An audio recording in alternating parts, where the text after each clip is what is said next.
Good afternoon, Chairman Bernanke. My name is John Oden, and I teach in Rahway High School in Rahway, New Jersey. I teach AP U.S. Government, Comparative Politics, and Contemporary American Issues.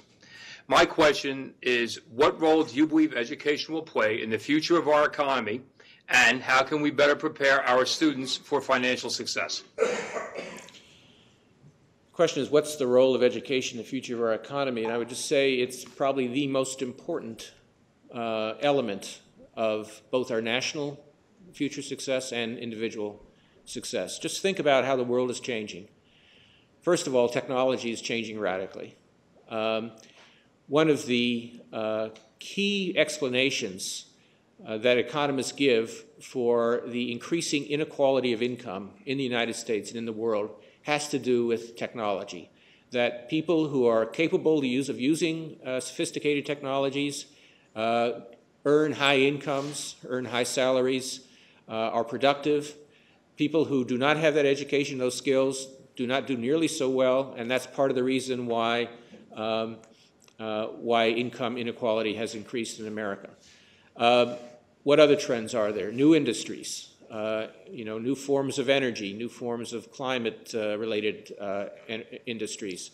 Again, technology, creativity, scientific and other engineering training, all those things are going to be critical for economic success and for personal success. And what's the third trend? Globalization. We all compete globally now. Companies will move to the country where they find the best trained workers, where they have the most advantageous tax laws, et cetera. So if we want America to remain the place where the best jobs are, we have to make the best workers. That's the only way to do it. And that requires, in turn, skills and training. Now, as I said before, I'll repeat a couple of themes from before. One is that although there are some weaknesses in the American educational system, we have some important strengths. One is our very strong university system, but another is, as I already mentioned, is that we have such a diversity of ways for people to get skills and training. In the current economy, there are people, of course, who've been out of work now for a period of time. Maybe the job they had is never going to come back. There are ways in America to get retrained, to get new skills. We talked to community college folks before. They have lots of programs for people who are not 18 years old, who are older than that.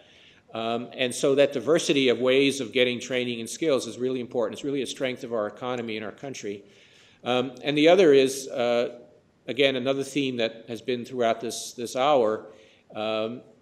If you want to be successful, having the skills to get a good job or to launch a business are important, but you also need to manage your money well. And that's where the financial literacy and the financial education comes in.